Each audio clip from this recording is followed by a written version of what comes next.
So, as a nation, we're now thankfully re-enrolled in the European Union's New Horizons scientific collaborations, and this is a what is like yeah, this is exactly what was going to happen all along, wasn't it? This was the high and beautiful wave of Brexit that crashed and is now rolling back towards sanity and away from crazy town and this like isolationist um like war fetishizing. I know it comes from some sort of place where there's like boomers fetishizing the war that they never frankly fucking lived through, half of them. Um, and it's like, oh, well, it'll be like the war, it'll be like rationing and all this sort of nonsense. And to dig for England and all this stuff, to be back to the land. They did. I know they did. They hooked quite a few people, disaffected, um, hippie types, I'm sorry to say, in often cases, hippie dippy types on the former left wing who radically got hoodwinked by the right wing into joining up because, like, they're just saying, oh, the rest of the left is just kowtowing to the international globalist corporate hegemon and all this sort of stuff. Like, yes, well, we do, okay, fine. I'm watching this over the internet on a Japanese computer. I'm recording this and sending it over the internet on a Japanese computer via an American website via satellites launched by international collaborations. And so on, yeah, wearing clothes probably from the Far East, let's face it. Not from China or Southeast Asia, I guess. Smoking tobacco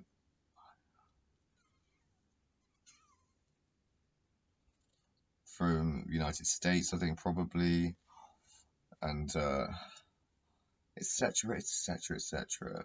You rely on it every day of your fucking lives, just like the fucking rest of us, don't you? Do you not?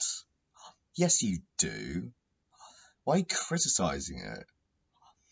We're the West. We've always been the head of the dragon, and like we're the cartel, basically.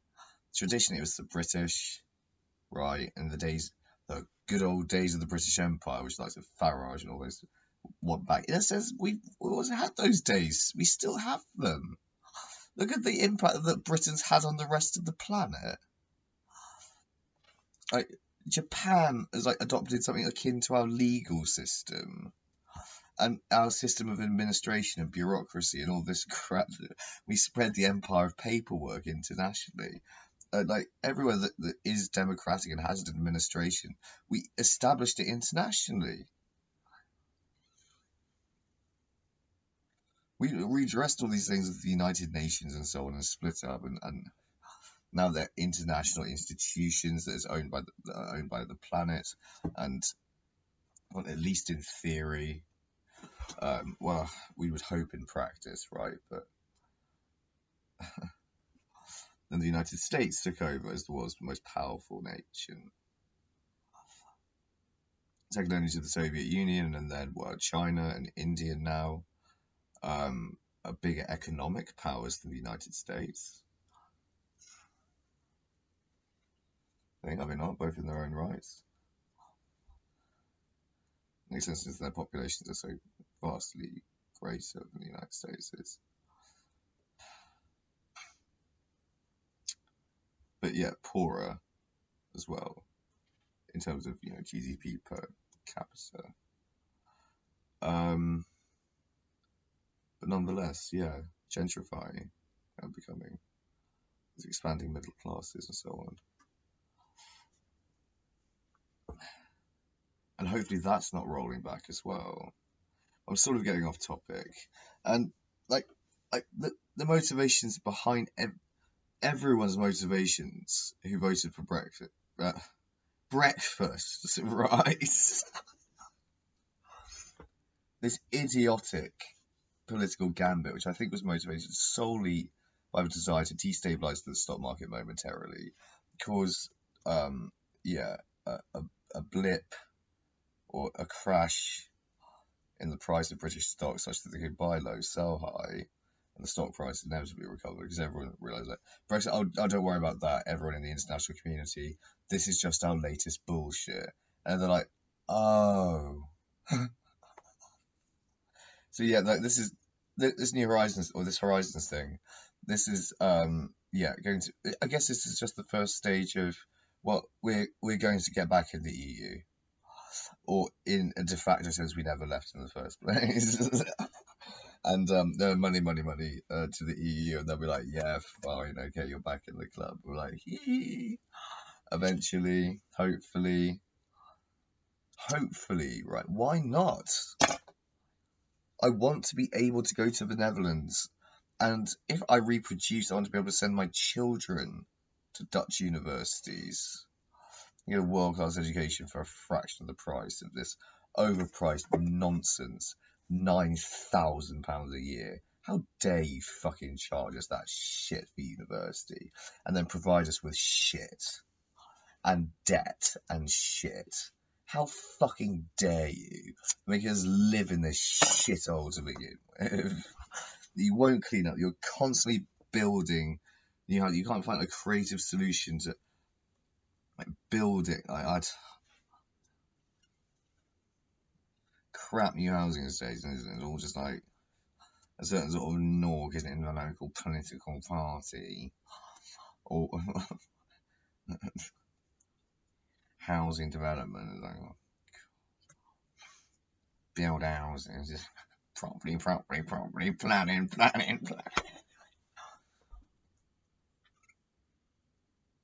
Get more fucking imaginative than that. Jesus Christ. We have a nation that spawned the motherfucking Beatles and the Rolling Stones and Led Zeppelin and The Who and the Ooh. The Ooh. Yeah. And all the great music we've had since then. All the great music we have had. Great art, literature, science and philosophy and whatever else.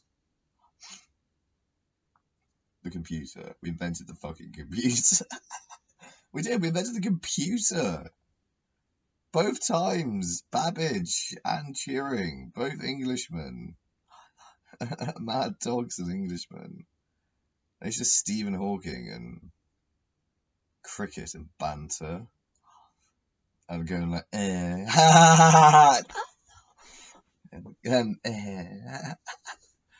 with a nasty country, but with a lovely country as well. We're stupid. That's the thing. That's what Brexit has proven. We're stupid. We're full of fucking hatred of other people from around the world. There's too much fucking racism here, isn't there? But you all love a kebab. And I love a kebab. Those people come from countries that aren't even in the European Union. They're like, Pakistanis and Indians, and people from all around the world here. It's wonderful. It's like an influx of coolness. And it's fair, it's right, it's good. Our Prime Minister is not white. Isn't that a great thing? That we are trying our hardest to address the imbalances and unfairnesses of the past and the evils of colonialism, and trying to make amends for these horrors that we inflicted upon various groups of people, right? So it's right and good that we continue that progress. No. And well, I guess there's always going to be a group of people saying, well, we've done and that's enough. I don't know. Like when does it become fawning? I guess when the majority decides, it becomes fawning, I suppose. But like leaving the EU, because I think there's also an idea that motivated possibly, well, is an idea that there'll be fewer labourers from Eastern Europe coming over here if we leave the European Union, and therefore all the lazy, indolent British youth are going to have to get employed in the jobs that was formerly done by EU labourers. Is that something along the lines of why people voted Brexit? Like, a lot of Polish people milk dairy cows. That's what I do at the moment. I was going to do this job anyway, but then again, like, people don't understand that. Well, at least for a while, I was going to do it, or a little while. Yeah, until I like felt that it taught me everything it needed to teach me. But I don't know. That's beside the point. The point is that this will change nothing. The sovereignty issue, like, that was a load of tripe to be cooked up. Like the fact that we can change our tuition fees here, does that not mean we have sovereignty? Some nations in Europe have, for instance, legalized cannabis. Well, the Netherlands is, for all intents and purposes, legal in the Netherlands. Though, strictly speaking, it isn't legal in the Netherlands in their own kind of internal Dutch double speak in Dutch law and policy. Which I love. I love it. I love it that they do that. They just go sign, ignore. Like, you should. Like, everyone else should. I fucking don't. Because that's just the most humane way of handling the situation. Just one nation on earth, Holland, got it right. Like, bang on right all the time. I think the rest of us in the world realise that drugs are worth taking a risk for. And the experiences are so good that, yeah, I mean, they're dangerously good, famously. They can be rather moreish. Want drugs more, but has nothing to do with the EU particularly. Again, the drugs issue, that's an unbelievably important policy issue, I think, on all sorts of levels, in terms of domestic social policy and in terms of international policy and foreign policy. Incredibly important. Totally. But it's only tangentially associated, it's not really associated with EU politics in any way, shape or form. I don't think the EU cares either way what a country does with their domestic drugs policy. Just sort of says that we legalise it. Fine, we're not going to stop you doing that. We didn't stop Portugal doing it, didn't stop Spain doing it. Who else has done it? Germany's done it now. Quite recently. Holland, they would have been doing it since before the EU was around, because of the sort of agro-horticultural sector that is obviously huge in the Netherlands. Various, vicissitudes of Dutch law which connect to that make it basically impossible to make cannabis illegal there. That's my very poor or very slender understanding of the vicissitudes of Dutch law on cannabis. Since I know it's illegal to own. It's illegal to own it. Possession is illegal.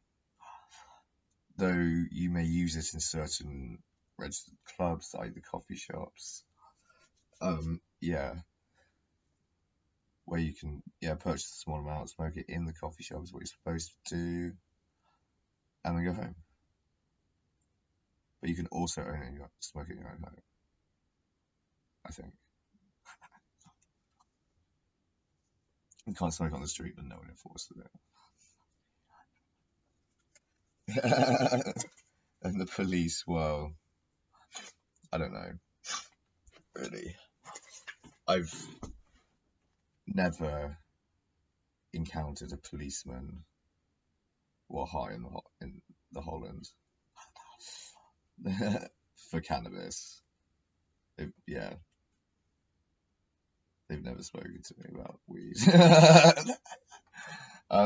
Like business owners, like if you smoke cannabis in like outside their cafe, they might say you can't smoke that here. the most sensitive of that. Oh shit. It's like, yeah, it's like their prerogative whether or not it's okay for you to smoke cannabis there or not, and that's sort of how that works,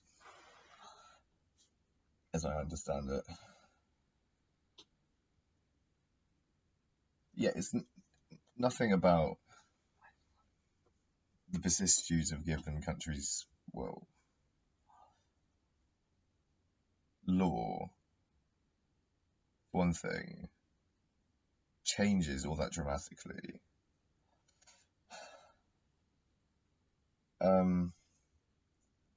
No, was not in the fucking EU.